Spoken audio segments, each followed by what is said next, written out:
Hey everyone, and welcome to Already Cancelled. I am Peter, that is Connor, and we are going to talk about Star Trek, the original series, Season 2, Episode 18. It is called The Immunity Syndrome. So, full spoilers for the episode, as always. So we had the gangster one last time, and it was okay. Had some fun elements. It was a decent enough watch, but maybe not the best Star Trek episode. This one is about... Basically, it's one of these episodes where they find something strange in space. Some strange anomaly or entity. Possibly living, possibly not. It's basically a big black hole, for lack of a better... it's not an actual black hole, but it's kind of in the sense... For what it's doing, yeah. Yeah, it's just this big void of darkness, which, when they arrive there, is swallowed a solar system. Yeah. And also has swallowed a Vulcan ship. Yes. Because Spock could, he could feel that 400 Vulcans were just killed, he could just sense it, and they start to be basically drawn into this place because there's the big moment where where's the stars? We can't see any of the stars anymore. What's happening? They're being sucked into this big giant black void of a life form. They call it the zone. They keep calling it we're in the zone, and it's basically kind of this. Everyone starts getting sick. They start to feel kind of weak, and McCoy's basically everyone's basically dying slowly. That's what's happening. Whatever this thing is, it's draining all of the energy out of everything, including the ship, including us. And the closer we get to the center of whatever this thing is, we're just going to eventually die. That's what's happened to this solar system. It's what happened to the Vulcans, and that's what's going to happen. So they try and figure things out. Things get very dire, and some sort of big moments play out where they have to send either Spock or McCoy on a shuttle, on what they think is going to be a suicide mission, to maybe try and get some data so they can actually combat the situation and maybe get enough intel so they can kind of fight it in some way and maybe get out. So that's the episode. That is the Immunity Syndrome. So what did you think of it? I'm mixed. I like parts a lot. Mm. Other parts I found I was quite bored. But I like the overall message, depending on how you interpret it, of course. Yeah, I mostly like it as well. I think I like these types of episodes typically. I'll complain about, it's another godlike figure episode, or it's another, we're on a planet with this weird kind of primitive civilization that's held behind in some way episode. Those tend to bug me. These ones are more my speed, even if they are done, every so often. And I like the mystery of them. It is a little bit slow in parts, I will agree. There's kind of elements where they're just kind of debating over and over again the same things, and they don't know anything. So it's it needs maybe a little bit more. Once it actually got though to deciding someone has to go out in the shuttle, and it's a suicide mission, and then you've got Spock out in the shuttle, and he's calling back and trying to inform them of various things. Yeah. Once we got to that, I was really into the episode. I agree with that, and of course, even before there are parts that are really good, especially with Spock and McCoy in particular. Oh yeah, actually, I discovered that one of the famous gifs that I always see of Star Trek is from this episode. Which one? It's Spock's in the shuttle, and it's after they've already done the main thing, and they're actually getting out. They've went in and they've dropped their bomb in the nucleus, because they basically say it's a single-celled organism. It's just one big giant thing. Yeah. And they've dropped their bomb or whatever in the nucleus, and they find Spock, and they use a tractor beam to pull him in so they can drag him out with them. And Spock's trying to talk them out of it because it lowers their chances of success. So he's not worth saving and so on. And McCoy over the comms just snaps and goes, "Shut up, Spock, we're saving you." And then he does this sort of thing. He's like, and then Kirk goes with his head. So it's just this really over exaggerated nod to give each other. But that's a gift that I see all the time. What I think's funny about it is I see that gif all the time just when someone agrees with someone. And I don't think I realised that it's actually from a really sort of big, tense, someone could be dying moment in an episode. It's actually a really serious scene. Yeah. Obviously, there's an intentional little smirk in their face because they're basically just, tell Spock what for. We're saving him. Yeah. Humanity, damn it. Pretty much. I mean, I do like that back half a lot. It's a lot of fun. And it gets into the big ideas. How did you read the... obviously we often talk about what the episode represents. Because I have my read, but did you have one at all? I don't think this one's as clear as some of the episodes tend to be. I don't think it's as clear, but I think it's nuclear power. The idea Really? of, Okay, yeah. go on. Now, no, this is it. The idea that it infects that if it's not, if you don't understand it properly, it can infect what's around it, and it can cause all this sickness and death, and the idea of it's not safe until we do understand it properly, and also the idea of it's a single-celled organism going to reproduce, which typically is done. It'll split in two, which of course nuclear power is about splitting the atom. Splitting the atom, yeah. So I mean, maybe I'm reaching, but that's kind of where I got. It's not bad. I do think it's a little bit of a reach, but I don't know if that's because the episode is just not the best metaphor in the world, or if you're actually reaching. I don't know either.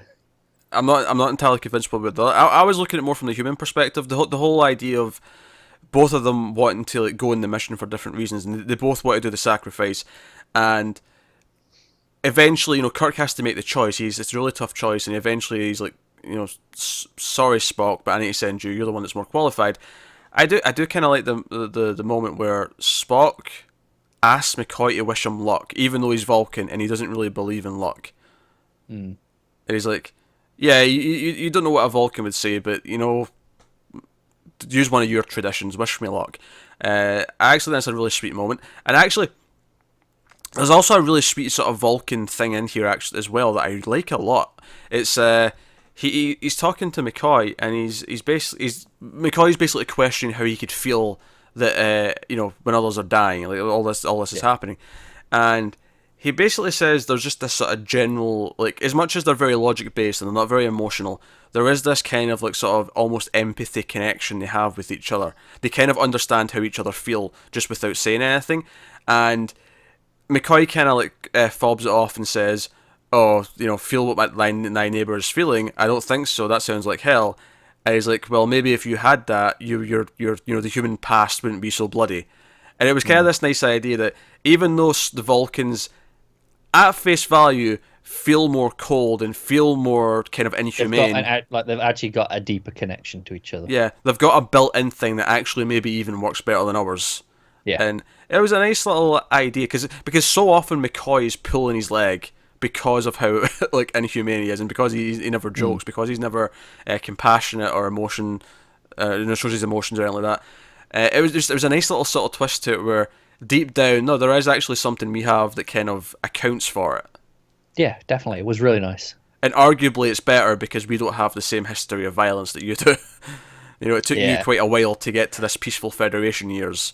Yeah, I mean, we get a lot of Vulcan history here. He talks about how that they couldn't conceive of a conqueror because something coming to destroy them, because it's a foreign idea to them because they never had that. Yeah, I mean, obviously, I don't imagine it ever escalated to this point, but I like the idea that if you want to give the example of how this works and how their society's never done this, is that if a Vulcan tries to murder another Vulcan, they'll stop because they'll start to feel what they feel before they do it. Yeah. I mean, obviously, I don't necessarily think they'll ever escalate to that point. That's a really on the nose example, but just that's the kind of the basic. If you want to boil it down to the core idea, like that's why they wouldn't do it, because they can feel the fear from the other person, actually in them. I really liked how when McCoy's calling Spock out on this whole thing of how he could feel it, Spock kind of mentions, I'm only half Vulcan, so it's not as strong for me. But even I can't miss that many people dying 400, at once. Yeah. It's kind of like this idea that maybe that's kind of maybe part of what made him such an outsider, because he doesn't share this connection as strongly as everyone else. So they don't feel him the same way they do each other. I think because he's always around the crew, we sometimes forget, I think, that he's also equally an outsider to the Vulcans. Because we always see him as the outsider to the humans, because he's around humans all the time. They're constantly making fun of him. But every so often we'll get an episode where he either talks about it like he does here, or we'll see him with his father or other Vulcans, and we'll see, oh no, he's also kind of treated weirdly by them because he's actually only half Vulcan.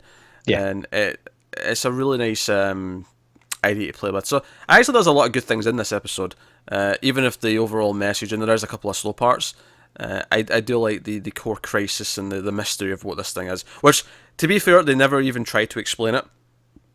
No, it's a thing. There's never an answer. It's going to reproduce, so we have to destroy it. Beyond saving ourselves, we have to destroy it because it's. I don't mind that, honestly. It's the idea of it's life, essentially. Life finds a way. it found a way to exist here, which makes it all the more cynical when they just destroy it. Quoting some Jurassic Park there, were we? But oh yeah, okay, that works. But of course, it was going to destroy everything in its path, just by its nature. Yeah. Yeah, I kind of like the idea though that this was the start of the creation of another universe. It was just a really, really big universe, so this was just like one atom Yeah. in this bigger universe. Yeah, that's a nice idea. It's why again I go back to the nuclear, like the idea that if left unchecked, it will just destroy everything in its path. It doesn't have that concept. It just is. Yeah, I think what makes that read on it a little bit murky for me is that there's no real indication that anyone created this thing. It just No, is. that's that's It's true. just yeah. Like I can see why you're saying these things, but it just like there's just a few It's things not. that don't. No, I agree. It's not quite there, but it's the closest thing I can think Yeah. of, and it's what I was thinking when I was watching it. But I agree, it's not perfect. Yeah, I wonder. I mean, could you go more broad and just say it represents like I don't know, just emotion and fear and anger and how that'll rip everything apart if you let it go unchecked. Just to tie it into what Spock and McCoy are kind of debating But yeah, no, that's reasonable. through the episode, and that it breeds like hate. Hate breeds heat. Hate breeds hate, and fear breeds more fear. Like Yeah. kind of idea. Okay, that works too. Again, I still think it's equally wonky, but Yeah, no, exactly. I think Yeah. I think maybe this is where I could criticize the episode and say it's actually a little unclear as to what the message is, whereas most of them are pretty clear what it is. I mean, I suppose you could argue like, is it a big deal if it just doesn't really have a message? It's I mean, no, not necessarily, but I think Yeah. it's part of the expectation is that it has a message. Yeah, it's the Star Trek. It's this thing.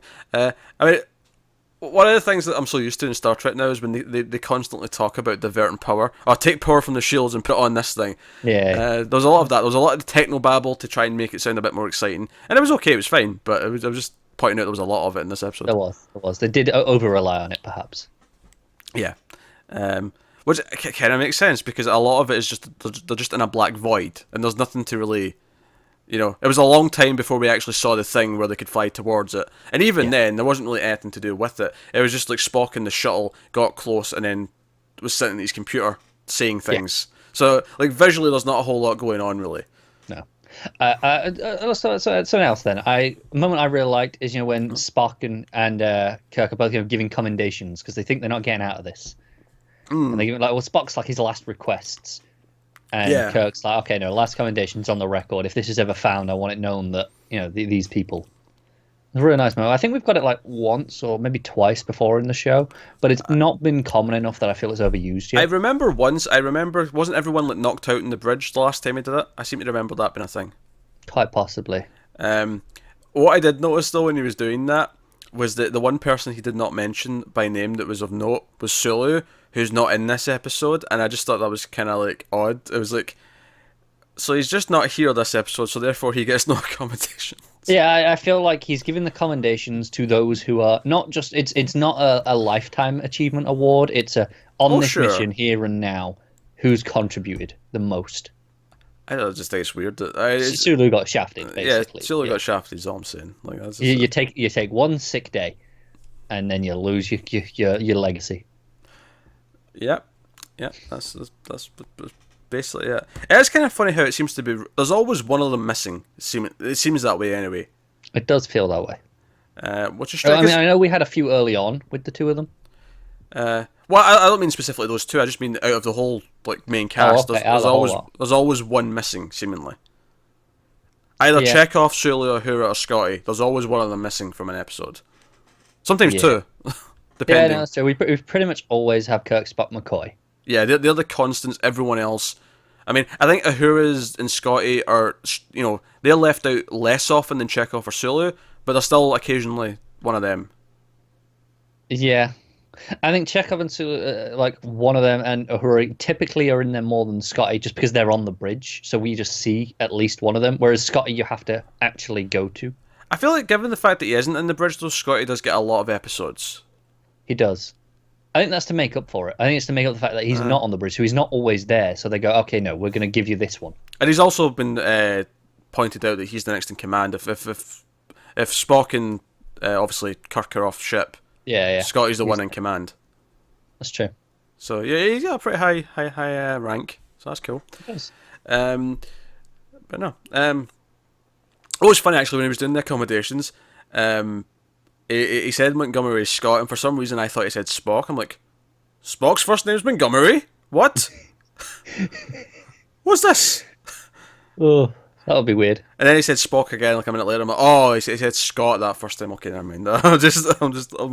I'm maybe too tired right now. That's what's happening. Yeah, I think you might have been. But no, it was a relatively. I think it was an enjoyable episode. I think I enjoyed it more than last week's. I think, even though last week's was fun. This one was more kind of what I like from a Star Trek episode, even if it wasn't the perfect example of it. Yeah, I agree with that. Big moments, good character beats, Kirk making his tough choices. Also, just simple little things like Kirk being concerned when the crew started getting sick. There's a moment where Chekhov kind of slumps forward and Kirk just sort of leaps forward and puts his hand on his shoulder to see if he's okay. And then like, you know, behind them, Uhura starts to faint and like Spock jumps for her. So there was a nice kind of like camaraderie. Kirk's constantly, you know, taking those shots to keep himself awake, you know, keep himself going. He's like, no, I can't. I've got to keep doing this. Stimulants. He keeps taking stimulants. Stimulants. That's the word I was looking for. I went with shots because that's close enough. But in ballpark. Yeah, you know what I meant clearly because you got it from context. But I like that again. He was like, they keep going, okay, you know, you probably shouldn't keep taking these. It's, you know, it's not really the best thing to do. He's like, yeah, I don't care. I'm keeping doing it as long as I have to. Yeah. But no. So mostly fun. A bit flawed, but definitely enjoyable enough episode. So, I'm not looking forward to next week's just based on the. I made all the thumbnails in advance for the rest of the season, and next week's just based on the image I saw. I'm not looking forward to. What can I expect? It was one of these things where it looks like people are in crappy like costumes because it's like a primitive society. One of those episodes. I could be wrong. Maybe I misread. I mean, one of them's bound to surprise us eventually, right? Maybe. We'll see. Yeah, probably not. So that's this week's Star Trek. So let us know what you thought of the episode in the comments below if you've seen it. Like, subscribe, all that stuff. Get us on the Twitters at mailed_fuzz for channel updates. If you want to support the channel, head over to patreon.com/mailedfuzztv. There'll be a link to that in the description, as well as some other stuff. And you get these Star Trek reviews a week early if you're the $1 tier. So, you know, reason to head over there and see what you can get. But otherwise, that is us. So thank you once again for watching. Keep watching TV, guys. We'll see you next time. Have you got any vanilla?